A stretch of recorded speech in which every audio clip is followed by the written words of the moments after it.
좋아요 한 번, 구독 한 번이 부처님의 법을 전파하는 공덕이 됩니다. 수나 장자와 황금 바늘.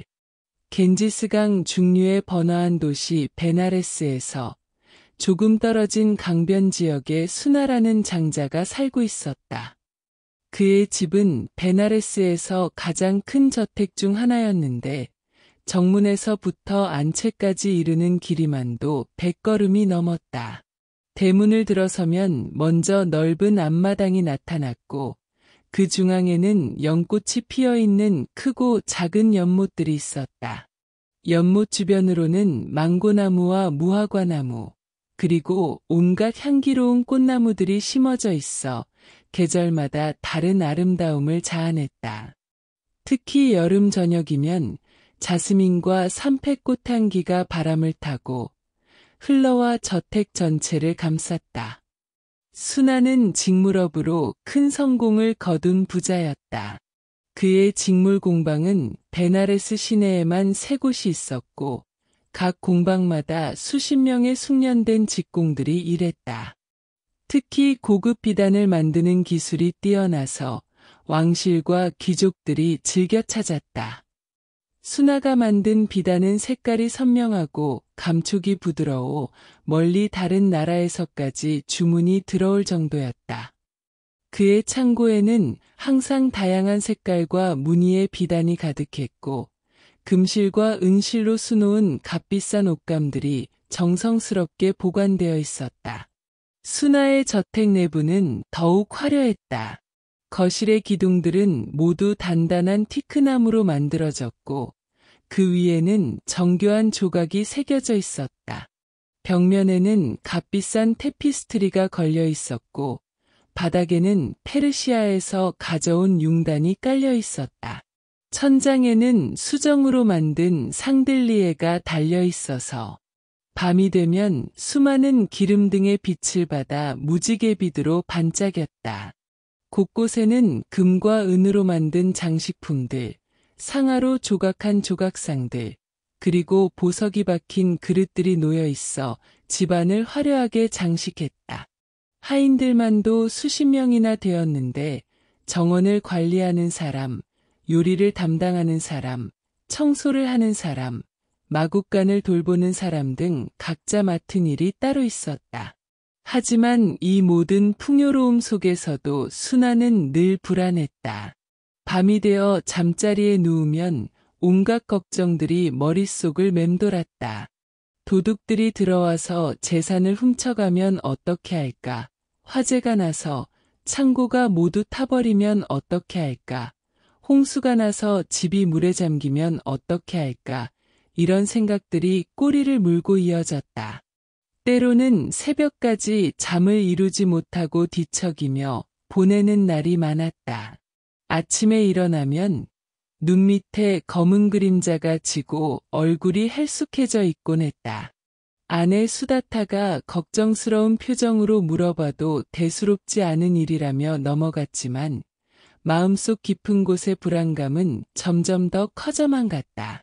수나의 걱정은 단순히 재산에 대한 것만이 아니었다. 그에게는 아름답고 현숙한 아내 수다타와 총명한 아들 하나가 있었는데 가족에 대한 사랑이 깊을수록 걱정도 더욱 커졌다. 아내가 갑자기 병에 걸리면 어떻게 할까? 아들이 사고를 당하면 어떻게 할까? 자신이 죽으면 이 가족들이 제대로 살아갈 수 있을까?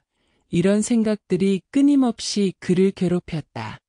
특히 아들이 늦게 집에 돌아오는 날이면 온갖 나쁜 상상을 하며 문 앞에서 기다리곤 했다. 사업 때문에 며칠 멀리 나가야 할 때도 가족들을 두고 떠나는 것이 불안해서 밤잠을 설치곤 했다. 이런 상태가 몇 달 계속되자 수나의 건강에도 이상이 생기기 시작했다. 식욕이 떨어져서 평소 좋아하던 음식도 맛을 느끼지 못했고 몸무게가 눈에 띄게 줄었다. 얼굴색은 누렇게 뜨고 손발은 늘 차가웠다. 조금만 일해도 쉽게 피곤해졌고 집중력도 떨어져서 사업에도 실수가 잦아졌다. 평소 온화했던 성격도 예민해져서 하인들이나 직원들에게 짜증을 내는 일이 많아졌다. 아내 수다타는 남편의 변화를 보며 깊이 걱정했다. 밤마다 남편이 뒤척이며 잠들지 못하는 모습을 보는 것이 고통스러웠다. 여보, 요즘 너무 야위셨어요. 뭔가 걱정이 있으신 것 같은데 저에게 말씀해 주세요. 수다타가 조심스럽게 물어봐도 순아는 별일 아니라며 넘어갔다. 사실 그 자신도 자신의 걱정이 합리적인 것인지 확신할 수 없었다. 객관적으로 보면 자신은 부유하고 건강하며 가족도 화목한 편이었다. 하지만 이상하게도 마음 한편에는 늘 불안감이 자리 잡고 있었다. 마치 언제든지 모든 것을 잃을 수 있다는 두려움이 그를 지배하고 있었다. 이런 감정을 다른 사람에게 설명하기도 어려웠고 특히 아내까지 걱정시키고 싶지 않았다. 순아의 상태가 더욱 악화되자 수다타는 베나레스에서 가장 유명한 의사 지바카를 불러왔다. 지바카는 왕실의 어의로도 활동하는 명예였는데 그의 의술은 인도 전역에 소문이 날 정도로 뛰어났다. 지바카가 순아를 진찰한 결과는 의외였다. 몸에는 특별한 병이 없다는 것이었다. 맥박은 조금 빠르고 불규칙했지만 심각한 수준은 아니었고 다른 신체 기능도 정상이었다. 다만 극도의 스트레스와 불안으로 인해 몸과 마음이 지쳐 있다는 진단이었다. 장자님, 몸에는 특별한 병이 없습니다. 문제는 마음입니다. 지바카의 말을 들은 순아는 더욱 당황했다.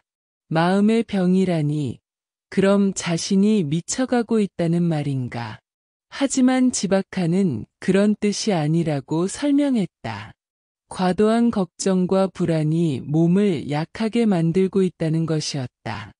마음과 몸은 서로 밀접하게 연결되어 있어서 마음이 편치 않으면 몸도 자연히 아프게 된다는 것이 지바카의 설명이었다. 그럼 어떻게 치료해야 하죠? 순아가 간절히 물었다. 약으로는 근본적인 치료가 어렵습니다. 마음의 평화를 찾아야 합니다.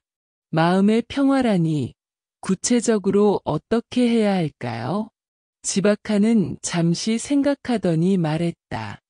제가 아는 분 중에 마음의 병을 치료하는 데 능하신 분이 계십니다. 고타마 부처님이라고 불리는 위대한 스승이십니다. 지바카는 석가모니 부처님에 대해 자세히 설명했다. 원래 사캬족의 왕자였지만 모든 부와 권력을 버리고 출가하여 진리를 찾았으며 지금은 많은 사람들의 마음의 고통을 치료해주고 계신다는 이야기였다. 특히 부유한 사람들이 흔히 겪는 재물에 대한 집착과 불안을 해결하는데 탁월한 지혜를 가지고 계신다고 했다. 지바카가 떠난 후 순아는 부처님에 대해 더 자세히 알아보기 시작했다. 친구들과 사업 동료들에게 물어보니 다양한 반응이 돌아왔다. 어떤 이는 부처님의 가르침을 듣고 마음의 평안을 얻었다고 했고, 어떤 이는 부처님께서 재산을 모두 버리라고 하신다는 소문도 있다고 했다. 이 마지막 말을 들은 순아는 크게 놀랐다. 자신의 모든 재산을 포기하라는 것인가? 그럼 가족들은 어떻게 살라는 것인가? 하지만 다른 한편으로는 지바카의 말이 계속 머릿속에 맴돌았다. 약으로 치료할 수 없는 마음의 병을 고칠 수 있는 유일한 방법이라면 시도해볼 가치가 있지 않을까? 며칠간 고민하던 순아는 결국 부처님을 만나보기로 결심했다. 하지만 혼자 가기는 부담스러워서 지바카에게 동행을 부탁했다. 지바카는 기꺼이 안내해주겠다고 했다. 사실 지바카 자신도 부처님의 오랜 제자 중 하나였다. 의사로서 몸의 병을 치료하지만 마음의 병까지 완전히 치료하기는 어렵다는 것을 잘 알고 있었던 그는 어려운 환자들을 종종 부처님께 의뢰하곤 했다. 베나레스에서 사르나트까지는 말을 타고 반나절 정도 걸리는 거리였다. 길을 가면서 지바카는 수나에게 부처님을 만날 때의 예의와 마음가짐에 대해 조언해 주었다. 너무 긴장하지 말고 자연스럽게 자신의 고민을 털어놓으면 된다는 것, 그리고 열린 마음으로 가르침을 들으려고 노력하라는 것이었다. 수나는 길을 가면서도 계속 무엇을 어떻게 말해야 할지 고민했다. 자신의 걱정이 사치스럽게 들리지는 않을까, 부유한 사람의 투정으로 여겨지지는 않을까 하는 걱정도 있었다. 사르나트의 녹야원에 도착한 수나는 처음 보는 부처님의 모습에 압도되었다. 부처님은 커다란 보리수 아래 앉아 계셨는데 그 모습에서는 말할 수 없는 평화로움이 흘러나왔다. 30 이상 80종호를 갖춘 위엄 있는 모습이면서도 자비로운 미소가 보는 이로 하여금 마음의 안정을 느끼게 했다. 수나는 지바카에게서 들었던 이야기를 떠올렸다. 이분이 정말 모든 것을 버리고 출가하신 왕자님인가? 그 얼굴에서는 조금도 후회나 궁핍함이 느껴지지 않았다. 오히려 이 세상 그 누구보다도 만족스럽고 평화로운 표정이었다.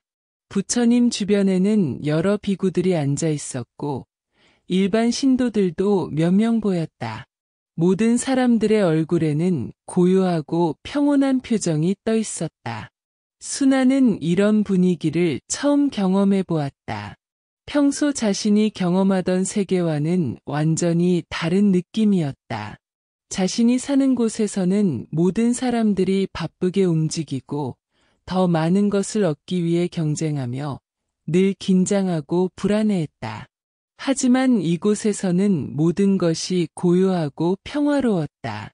부처님은 수나와 지바카를 따뜻하게 맞아주셨다.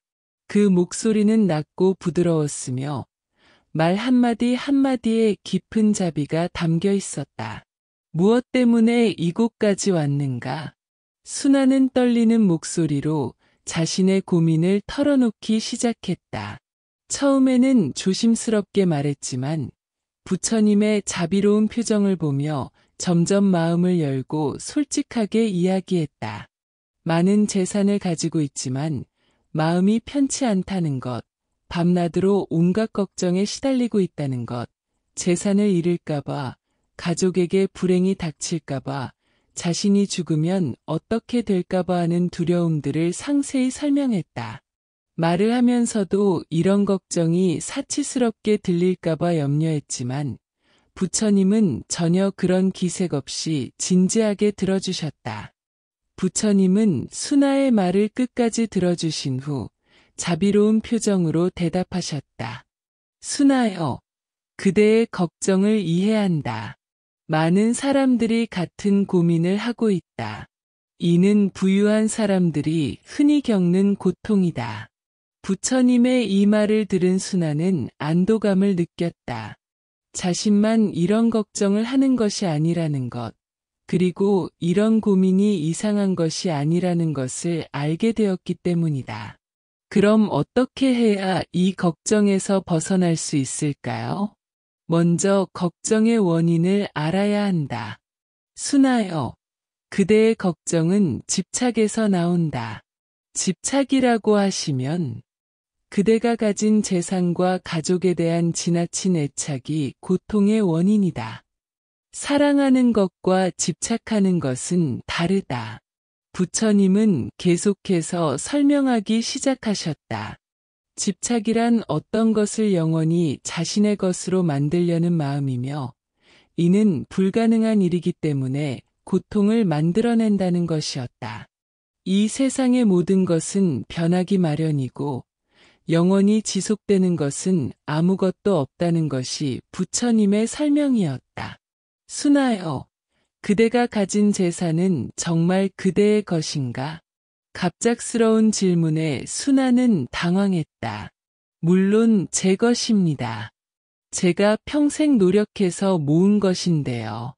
그렇다면 그대가 죽을 때 그 재산도 함께 가져갈 수 있는가? 그럴 수는 없죠. 그럼 그것이 진정 그대의 것이라고 할 수 있겠는가? 순아는 말문이 막혔다. 생각해보니 부처님 말씀이 맞았다. 자신이 죽으면 모든 재산은 다른 사람의 것이 될 것이다. 그렇다면 그것을 정말 내 것이라고 할 수 있을까?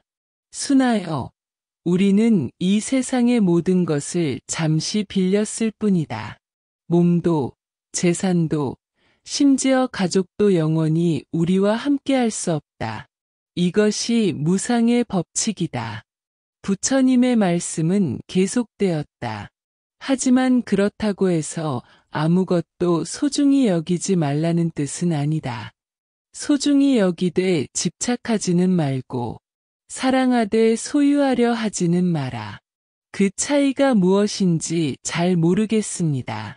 순아가 솔직하게 고백했다. 집착은 괴로움을 만들지만 진정한 사랑은 평화를 가져다 준다. 집착은 잃을까 봐 하는 두려움에서 나오지만 진정한 사랑은 행복하기를 바라는 마음에서 나온다. 부처님은 구체적인 비유를 들어 설명해 주셨다. 순아여, 황금으로 만든 바늘이 있다고 하자. 황금 바늘이요? 그렇다. 매우 값비싼 황금 바늘 말이다. 그런데 그 바늘로 옷을 꿰매려고 하니 어떻겠는가? 순아는 잠시 생각해 보더니 답했다. 글쎄요. 황금은 부드러워서 바늘로는 적합하지 않을 것 같은데요. 옷을 꿰매다가 부러지거나 구부러질 것 같습니다. 맞다. 황금 바늘은 값은 비싸지만 정작 바늘의 역할은 제대로 하지 못한다. 반면에 철로 만든 바늘은 값은 싸지만 옷을 꿰매는 본래의 역할을 훌륭히 해낸다. 그게 저와 무슨 관련이 있습니까? 그대의 재산도 마찬가지다.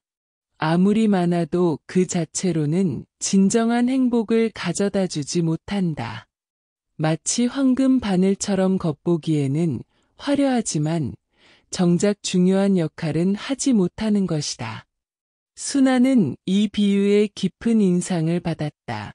자신이 그동안 황금 바늘만을 추구해왔다는 생각이 들었다. 겉으로는 화려하고 값비싸 보이지만 정작 진정한 행복이라는 바느질은 할 수 없는 것들만 모아왔던 것이다. 그럼 재산이 전혀 쓸모없다는 말씀이신가요? 아니다. 철바늘이 옷을 꿰매는데 유용하듯이 재산도 올바르게 사용하면 매우 유용하다. 하지만 그 자체가 목적이 되어서는 안 된다. 수단으로 사용되어야 한다. 그럼 제가 어떻게 재산을 올바르게 사용해야 할까요? 부처님은 제가자가 재산을 사용하는 5가지 올바른 방법에 대해 설명해 주셨다.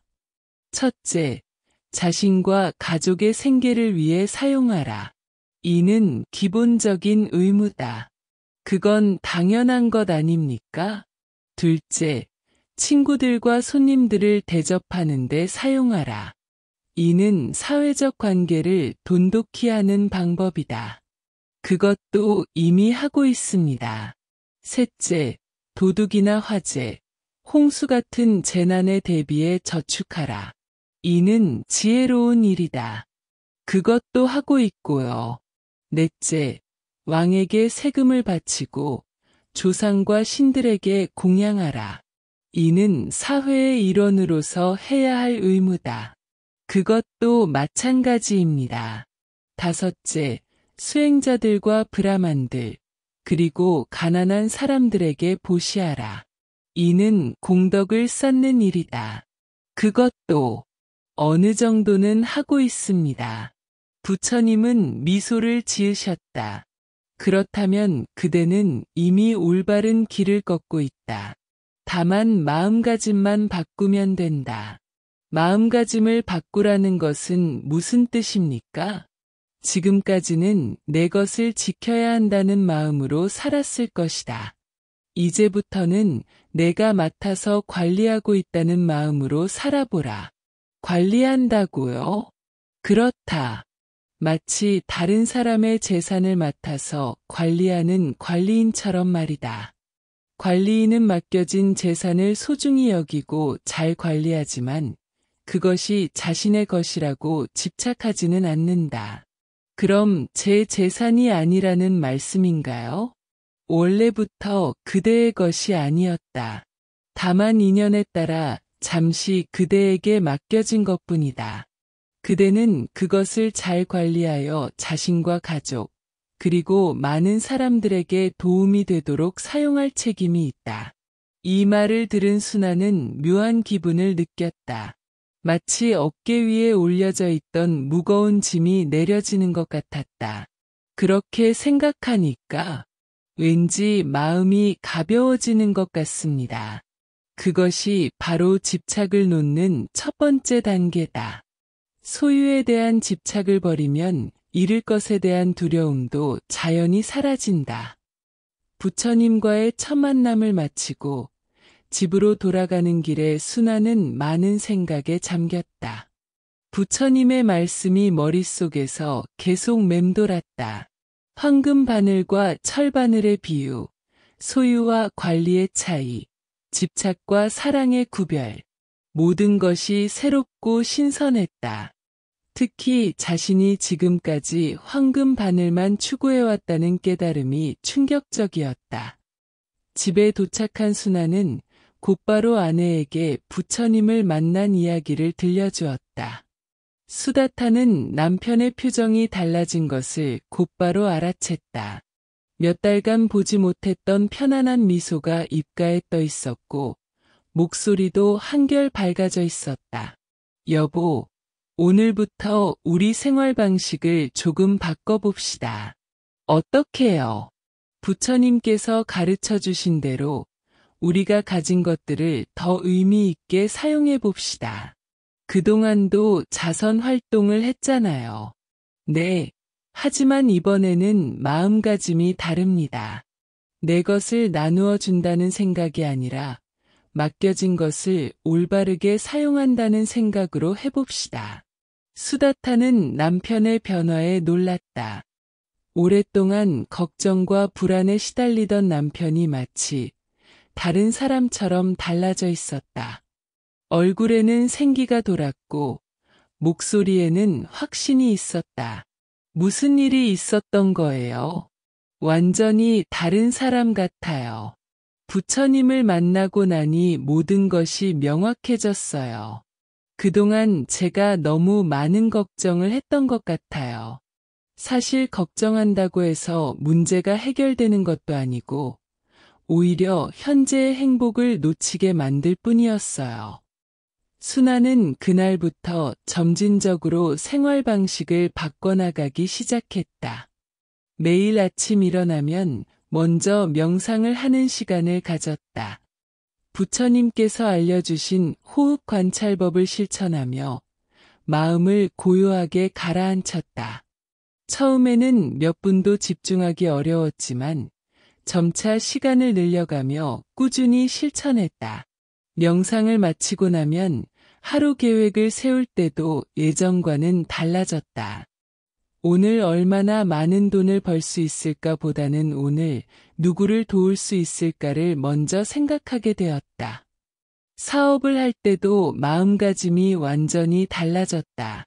이전에는 더 많은 돈을 벌어야 한다. 경쟁자들보다 앞서야 한다는 생각뿐이었는데 이제는 정직하게 일하면서 모든 사람에게 도움이 되는 방향으로 사업을 해야겠다고 생각했다. 고객들에게는 더욱 정성스럽게 대했고 품질이 조금이라도 떨어지는 제품은 절대 팔지 않았다. 때로는 이익이 줄어들기도 했지만 마음은 오히려 더 편안했다. 직원들에게도 더 관대해졌다. 월급을 인상해주고 작업 환경을 개선해 주었으며 가족에게 어려운 일이 생긴 직원들에게는 별도로 도움을 주기도 했다. 처음에는 이런 변화를 의아하게 여기던 직원들도 점차 순아의 진심을 느끼게 되었다. 사장님이 많이 달라지셨네요. 예전보다 훨씬 자상해지셨어요. 일하러 오는 것이 즐거워졌어요. 직원들의 반응이 좋아지자 작업 효율도 높아졌고 제품의 품질도 향상되었다. 순아는 이런 변화를 보며 부처님께서 말씀하신 참된 기쁨이 무엇인지 조금씩 이해하게 되었다. 순아가 새로운 삶에 적응해 가고 있을 무렵 예기치 못한 시련이 찾아왔다. 어느 날 밤 갑작스럽게 큰 화재가 일어나 순아의 창고 중 하나가 완전히 탔다. 그 창고에는 최고급 비단들이 보관되어 있었는데 6개월간 공들여 만든 제품들이 모두 재가 되어버렸다. 손실 규모는 순아 재산의 절반에 달할 정도로 컸다. 사장님, 큰일 났습니다. 한밤중에 하인이 급히 달려와 소식을 전했다. 순아는 급히 옷을 입고 현장으로 달려갔다. 이미 불길이 하늘 높이 치솟고 있었고 마을 사람들이 모여들어 진화 작업에 애쓰고 있었지만 이미 때는 늦었다. 창고 전체가 불바다가 되어 있었고 안에 있던 모든 것들이 검은 재로 변해가고 있었다. 아, 모든 것이. 옆에 있던 아내 수다타가 울음을 터뜨렸다. 여보, 어떡해요? 그 창고에 있던 비단들이면 우리 재산의 절반은 될 텐데. 하지만 순아의 반응은 가족들과 주변 사람들이 예상했던 것과는 완전히 달랐다. 예전 같았으면 머리를 쥐어뜯으며 절망했을 텐데 이번에는 놀라울 정도로 침착했다. 괜찮아요. 순아는 아내의 손을 잡고 차분히 말했다. 괜찮다니요. 우리 재산의 절반이 사라졌는데요. 여보, 기억하세요. 부처님께서 말씀하셨잖아요. 원래 우리 것이 아니었다고. 무슨 말이에요? 우리는 모든 것을 잠시 맡아서 관리할 뿐이라고 하셨어요. 지금까지 그 비단들을 잘 관리했고 많은 사람들에게 기쁨을 주었어요. 이제 그 역할이 끝난 거예요. 순아는 타오르는 창고를 바라보며 말했다. 그리고 다행히 사람은 다치지 않았잖아요. 그것만으로도 충분히 감사해야죠.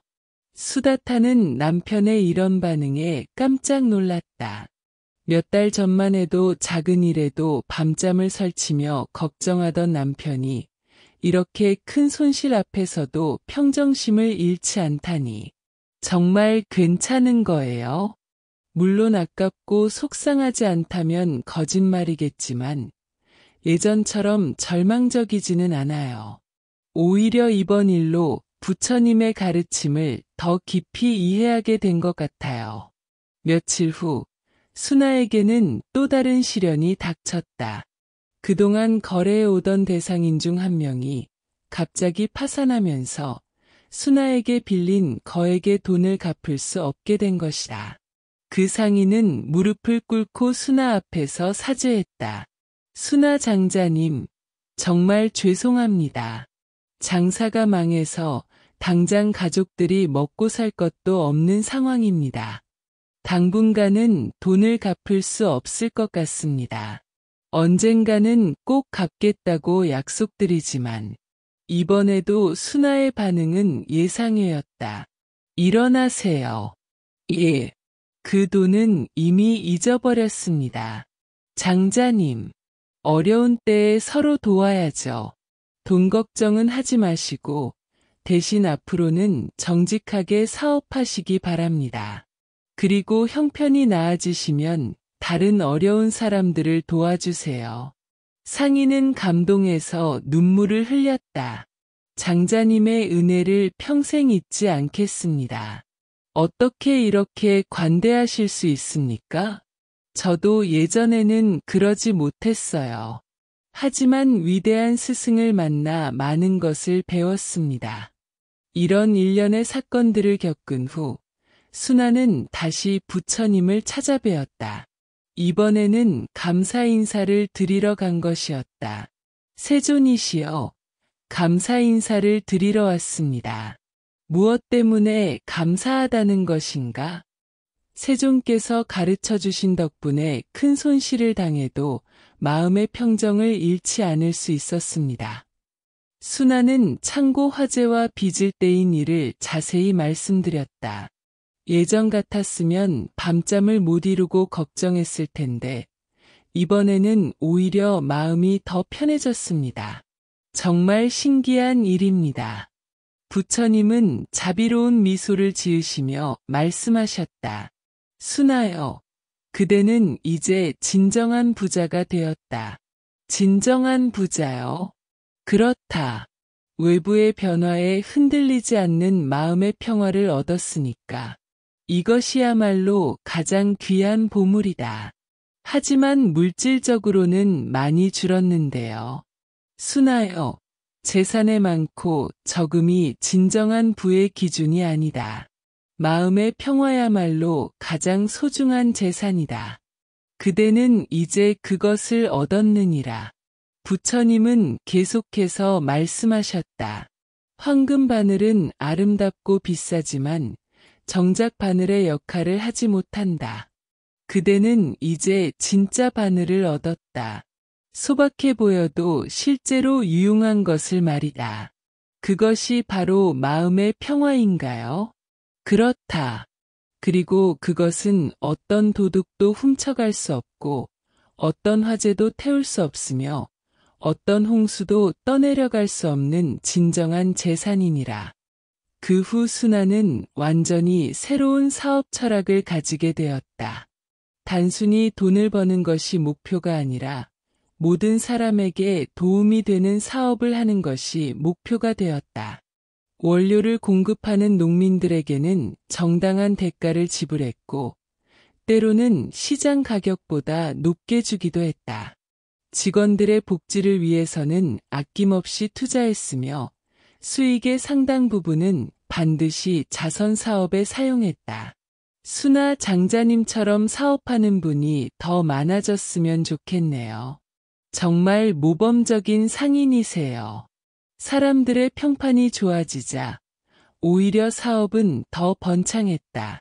신뢰할 수 있는 상인이라는 평판이 퍼지면서 더 많은 고객들이 찾아왔고 좋은 품질이 제품을 만든다는 소문도 널리 퍼졌다. 이상하네요. 예전보다 욕심을 덜 부리는데 오히려 사업이 더 잘 되네요. 순화는 부처님의 가르침을 다시 한번 깨달았다. 진정한 성공은 많이 갖는 것이 아니라 올바르게 사용하는 것에 있다는 것을. 순화의 변화는 가족에게도 큰 영향을 미쳤다. 아내 수다타도 남편을 따라 부처님의 가르침을 실천하기 시작했다. 부부가 함께 부처님을 찾아뵈었을 때 부처님은 수다타에게도 특별한 가르침을 주셨다. 가정에서 실천할 수 있는 구체적인 수행법들과 자비명상법을 알려주셨다. 아들도 부모의 영향을 받아 착하고 지혜로운 청년으로 자랐다. 순화는 아들에게 단순히 돈을 버는 기술이 아니라 올바른 사업 정신을 가르쳤다. 정직, 자비, 지혜, 그리고 사회적 책임감에 대해 몸소 보여주며 교육했다. 아버지, 저도 아버지처럼 사람들에게 도움이 되는 사업을 배우고 싶어요. 그래, 함께 배워보자. 하지만 기억해라. 가장 중요한 것은 기술이 아니라 마음가짐이다. 순화의 변화는 개인이나 가족에 그치지 않고 지역 사회 전체에 영향을 미쳤다. 그는 다른 상인들과 모임을 만들어 윤리적 사업에 대해 토론했다. 이런 모임들이 계속되면서 베나레스의 상인들 사이에서는 새로운 문화가 형성되기 시작했다. 단순히 이익만 추구하는 것이 아니라 사회적 책임을 다하려는 상인들이 늘어났다. 순아가 새로운 삶을 살아간 지 몇 년이 지났을 무렵 베나레스에 큰 기근이 들었다. 몇 달째 비가 오지 않아 농작물이 말랐고 많은 사람들이 굶주리게 되었다. 곡물 가격이 하늘 높은 줄 모르고 올랐고 일부 상인들은 이를 기회로 여겨 사재기를 하기 시작했다. 하지만 순아의 생각은 달랐다. 그는 자신이 저장해둔 곡물을 시장 가격보다 훨씬 싸게 팔기 시작했다. 때로는 돈이 없는 사람들에게는 공짜로 주기도 했다. 가족들과 직원들은 걱정했지만 순아는 확고했다. 지금은 돈을 벌 때가 아니라 사람들을 도울 때입니다. 굶어 죽어가는 사람들을 어떻게 외면할 수 있겠습니까? 순아의 행동은 베나레스 전체에 큰 파장을 일으켰다. 다른 부자들도 순아의 행동에 감화되어 구호 활동에 참여하기 시작했다. 베나레스의 부자들이 힘을 합치자 기근의 피해가 크게 줄어들었다. 굶어 죽는 사람이 거의 없어졌고 사회 질서도 안정되었다. 왕도 순아의 행동을 높이 평가했다. 특별한 상을 내리려고 했지만 순아는 정중히 사양했다.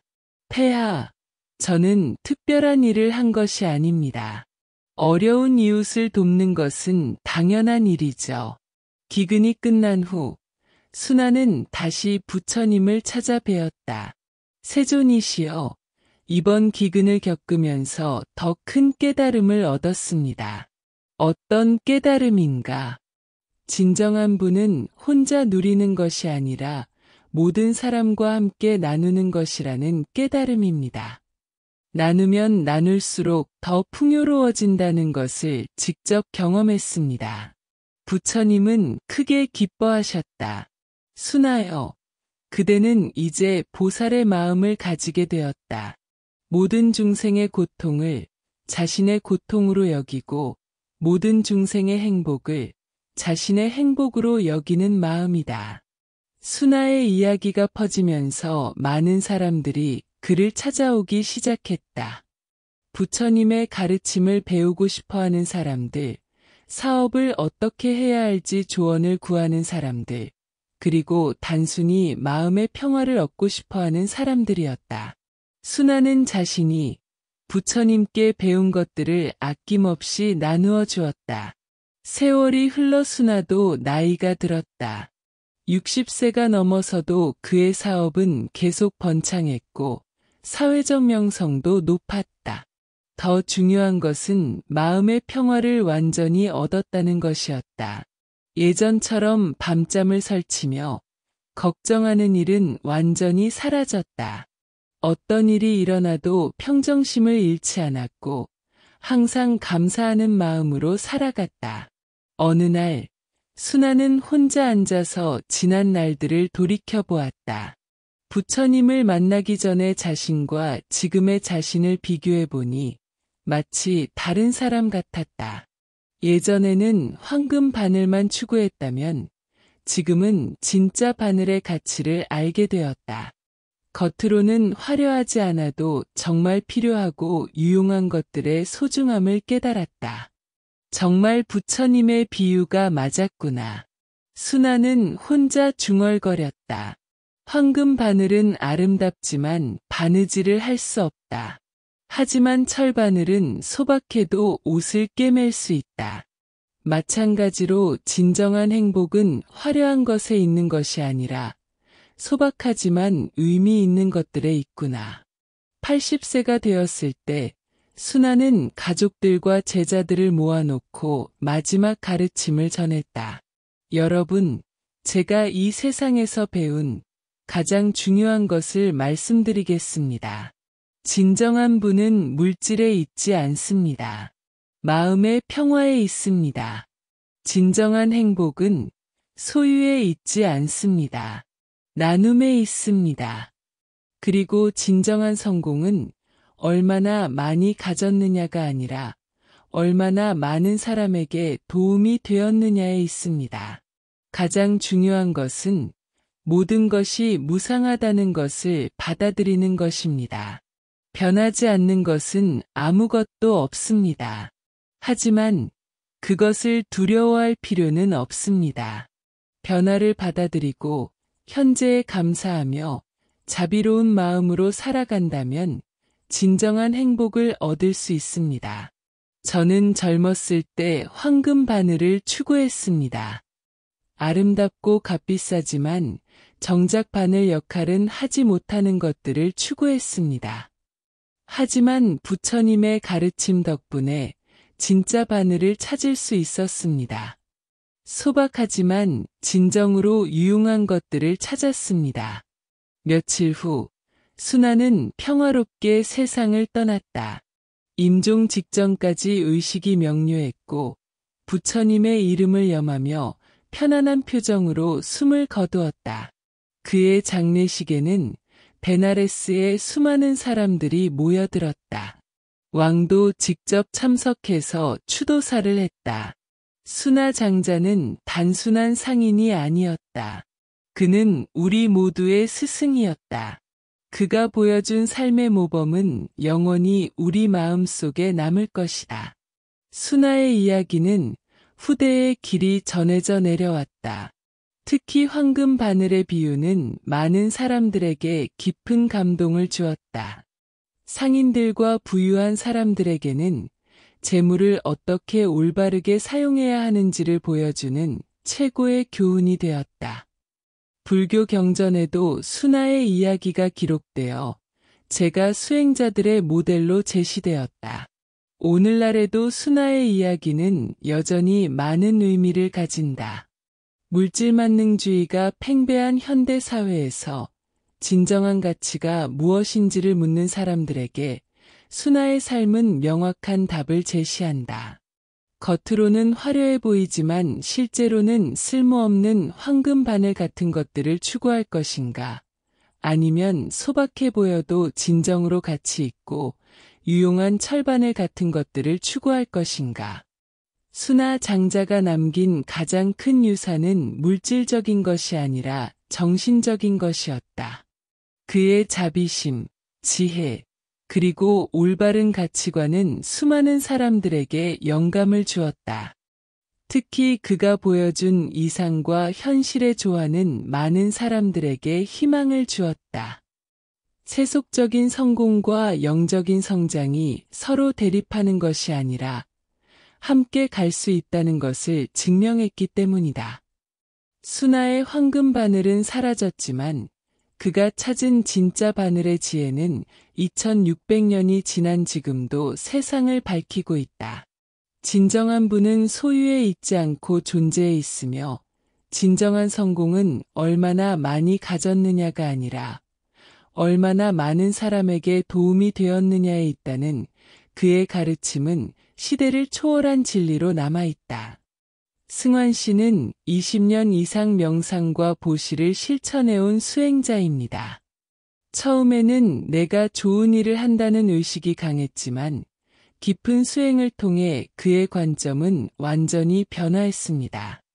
이제는 누가 돕고 누가 도움을 받는지의 구분이 의미가 없어졌습니다. 그저 필요한 곳에 필요한 것이 흘러가는 자연스러운 과정일 뿐입니다.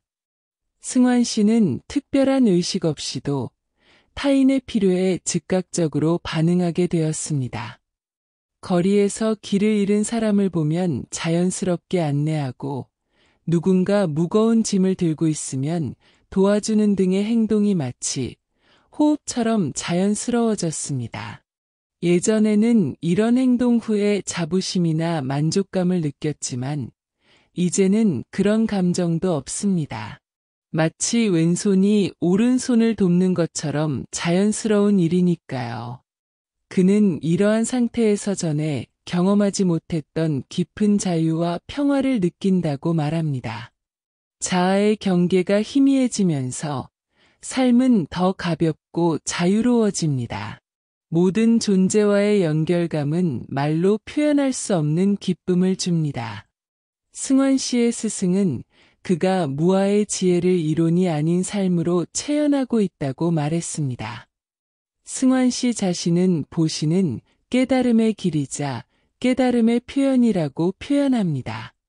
깨달음의 나눔, 보살도, 모든 존재의 행복을 위한 서원, 개인적 해탈을 넘어 모든 존재의 깨달음을 위해 헌신하기, 지혜와 자비의 균형, 심오한 통찰과 적극적인 자비 행동을 함께 발전시키기, 일상 속 보살행, 평범한 일상에서 보살의 정신으로 살아가기, 깨달음의 나눔, 자신이 얻은 통찰과 지혜를 타인과 나누기, 삶의 궁극적 목적을 발견한다. 모든 존재의 행복과 깨달음을 위한 삶의 의미를 찾게 됩니다. 어려움 속에서도 기쁨을 유지한다. 어떤 상황에서도 내적 평화와 기쁨을 잃지 않게 됩니다. 지혜와 자비가 완전히 통합된다. 깊은 이해와 적극적 행동이 하나로 융합됩니다. 현생에서 깨달음에 가까워진다. 궁극적 해탈과 열반의 상태에 한 걸음 더 가까워집니다. 한 스님은 10년 전 성공한 CEO에서 불교 수행자로 삶을 바꾸었습니다. 깊은 명상 수행 후 그녀는 개인적 깨달음만을 추구하는 것이 아니라 모든 존재의 행복을 위해 살겠다는 보살 서원을 세웠습니다. 진정한 깨달음은 산 속에서 홀로 얻는 것이 아니라 세상 속에서 모든 존재와 함께 이루어가는 것임을 깨달았습니다. 그녀는 사회적 기업을 설립해 소외된 계층에게 일자리를 제공하고 환경보호 활동에 적극적으로 참여하며 주기적으로 명상과 불교 철학 강의를 무료로 제공합니다. 보살도란 지혜와 자비를 균형 있게 발전시키는 것입니다. 깊은 통찰 없는 자비는 맹목적이고 자비 없는 지혜는 건조합니다. 스님은 삶의 모든 측면을 수행으로 통합했습니다. 청소를 하거나 식사를 준비할 때도, 회의에 참석하거나 강의를 할 때도 그녀는 보살의 마음가짐을 유지합니다. 일상에서 마주치는 모든 사람은 제게 불성을 보여주는 스승입니다. 가장 놀라운 것은 그녀가 어려운 상황에서도 유지하는 내적 평화와 기쁨입니다. 한 제자는 스님은 문제가 닥쳐도 결코 동요하지 않습니다. 오히려 그것을 모두를 위한 배움의 기회로 전환시키죠라고 말했습니다. 스님 자신은 보살도를 걷는 것이 제게 궁극적인 삶의 의미를 가져다 주었습니다. 이것은 개인적 성취나 행복을 넘어선 훨씬 더 크고 깊은 기쁨입니다라고 표현합니다. 보시, 행복한 삶의 비밀. 부처님께서 가르치신 보시의 공덕은 단순한 종교적 교리가 아니라 인간 행복의 보편적 원리를 담고 있습니다. 현대 심리학 연구와 무수한 사람들의 경험이 증명하듯 보시는 주는 이에게도 받는 이에게도 깊은 기쁨과 변화를 가져옵니다.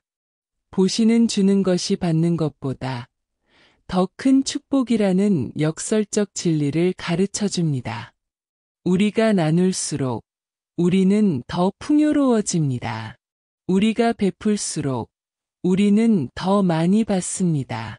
우리가 보시할수록 우리의 내면은 더 평화롭고 행복해집니다. 부처님께서 열거하신 보시의 수많은 공덕들 건강, 아름다움, 마음의 평화, 인간관계의 개선, 선업의 축적, 지혜의 성장, 그리고 궁극적으로 깨달음은 모두 하나의 근본적인 진리를 가리킵니다. 진정한 행복은 가지는 것이 아니라 나누는 것에서 온다는 것입니다. 삶 전체를 보시로 일상의 통합. 보시는 특별한 행사나 의식이 아니라 삶의 방식이 되어야 합니다. 부처님께서는 모든 순간, 모든 행동이 보시의 기회가 될 수 있다고 가르치셨습니다. 모든 순간의 보시, 매 순간 의식하기, 모든 만남과 상황에서 어떻게 도울 수 있을까? 라는 질문 품기. 모든 관계에 적용하기. 가까운 이웃부터 낯선 사람까지 모든 관계에서 보시 실천하기. 일상활동 재해석하기. 평범한 일상활동, 요리, 청소 등을 타인을 위한 봉사로 바라보기. 어떤 상황에서도 실천하기. 행복할 때나 어려울 때나 보시의 기회 찾기.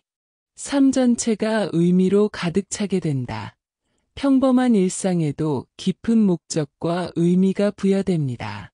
모든 순간이 수행이 된다. 특별한 시간이 아니라 모든 순간이 영적 성장의 기회가 됩니다. 자연스러운 흐름이 형성된다. 보시가 의식적 결정이 아닌 자연스러운 반응이 됩니다. 내면의 평화가 지속된다. 어떤 상황에서도 평온함과 기쁨을 유지할 수 있게 됩니다. 소영 씨는 평범한 주부이자 파트타임 사무원이지만 그녀의 삶 전체는 보시로 가득합니다. 그녀는 아침에 일어나 가족을 위해 아침 식사를 준비할 때부터 이미 보시를 시작합니다. 예전에는 이것을 의무로 여겼지만 이제는 사랑의 표현으로 바라봅니다. 출근길에 버스 기사에게 따뜻한 인사를, 직장에서는 신입 직원에게 도움을, 점심시간에는 공원 벤치에 홀로 앉은 노인에게 미소를 건넵니다. 저녁에는 이웃의 아이를 잠시 봐주거나 온라인 커뮤니티에서 조언을 구하는 이들에게 응답합니다. 특별한 기술이나 재능이 없어도 우리는 매 순간 누군가에게 베풀 수 있어요. 그저 주의를 기울이고 마음을 여는 것만으로도 충분합니다. 소영 씨의 삶에는 화려한 기부나 대규모 봉사활동은 없지만 그녀가 지나는 곳마다 작은 변화가 일어납니다. 이웃들은 그녀를 우리 동네의 보살이라고 부르며 그녀의 평온함과 따뜻함에 영감을 받습니다. 소영 씨는 매 순간 보시의 기회를 찾다 보니 삶 전체가 의미로 가득 차게 되었어요. 특별한 일을 하지 않아도 평범한 일상이 무척 풍요롭게 느껴집니다라고 말합니다. 보시의 지속 가능한 실천. 자신의 페이스 찾기. 소진되지 않고 지속 가능한 보시의 리듬 발견하기. 자기 돌봄과 균형 유지하기. 타인을 돕기 위해 자신의 건강과 웰빙 관리하기. 점진적 확장하기. 작게 시작하여 점차 보시의 범위와 깊이 넓혀가기. 삶의 단계에 맞게 조정하기. 인생의 각 시기에 적합한 보시 방식 찾기. 지속적인 성장을 경험한다. 끊임없는 영적 발전과 심화를 체험합니다. 소진되지 않는 에너지원을 발견한다. 보시가 에너지를 소모하는 것이 아니라 충전하는 원천이 됩니다. 평생의 여정으로 삼게 된다. 보시가 일시적 활동이 아닌 평생의 여정이 됩니다. 주변 환경이 변화한다. 지속적인 보시를 통해 주변 환경이 점차 긍정적으로 변화합니다. 재호 씨는 은퇴한 교사로 30년 이상 보시의 삶을 살아왔습니다. 그는 젊었을 때는 육체적인 봉사와 시간 나눔에 중점을 두었고 중년에는 전문 지식과 경험을 나누는 데 집중했으며 지금은 지혜와 정서적 지지를 나누는 방향으로 보시의 형태를 조정했습니다. 각 생애 단계마다 적합한 보시 방식이 있어요. 중요한 것은 내 상황에 맞게 지속 가능한 방식으로 베푸는 것입니다. 그는 매일 아침 오늘 내가 할 수 있는 것과 오늘 내가 쉬어야 할 것을 명확히 하는 시간을 갖습니다. 이것은 소진을 피하는 비결입니다. 보시는 마라톤과 같아서 페이스 조절이 중요합니다.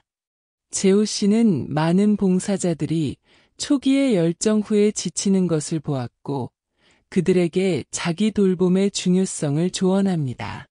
타인을 돌보기 위해서는 먼저 자신을 돌봐야 합니다.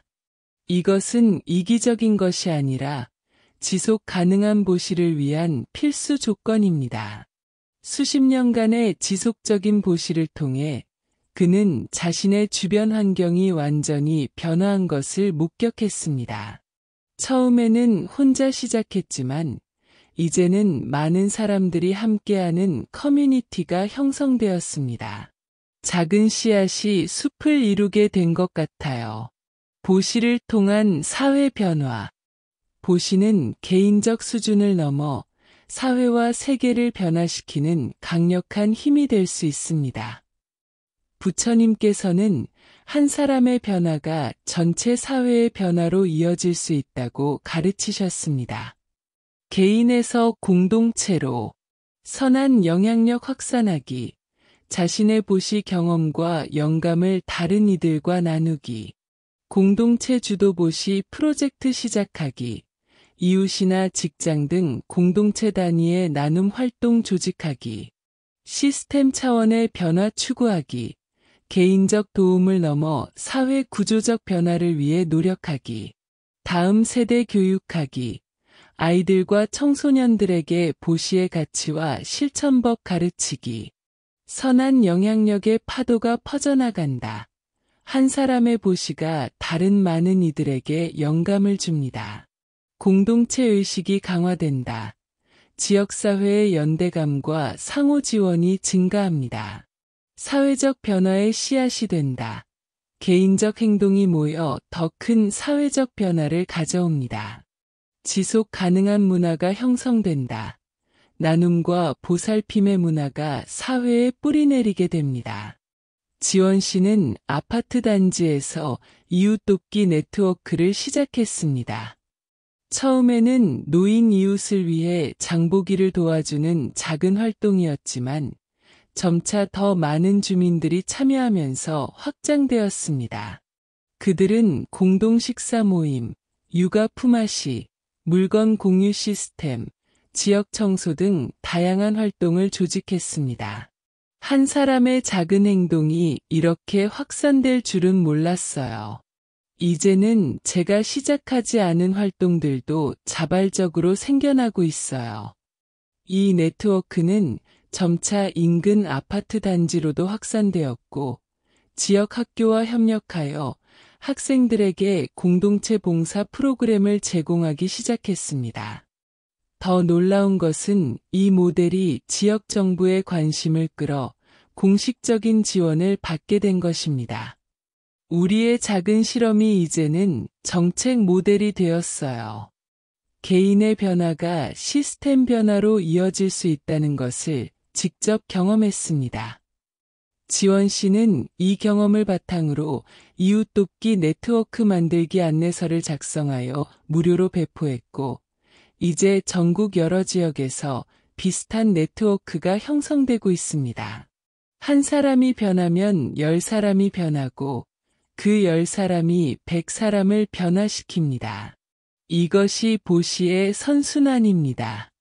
전 지구적 보시와 미래 세대, 환경 보시, 지구 환경을 보호하고 복원하는 활동에 참여하기, 세대 간정에 추구하기, 미래 세대를 위한 지속 가능한 발전과 자원 보존에 노력하기, 국경을 넘은 보시, 나와 다른 문화, 국가의 사람들을 돕고 이해하기, 보편적 가치 옹호하기, 평화, 환경, 인권 등 모든 인류와 생명체의 웰빙을 위한 가치 지지하기, 지구적 시민의식이 발달한다. 국가와 문화의 경계를 넘어선 보편적 책임감이 커집니다. 장기적 시각을 갖게 된다. 당장의 이익을 넘어 미래 세대까지 고려하는 넓은 시각이 발달합니다. 상호 의존성에 대한 이해가 깊어진다. 모든 존재와 생태계가 서로 연결되어 있음을 깊이 체험합니다. 희망의 문화를 창조한다. 현재의 문제에도 불구하고 더 나은 미래를 만들어갈 수 있다는 희망을 키웁니다.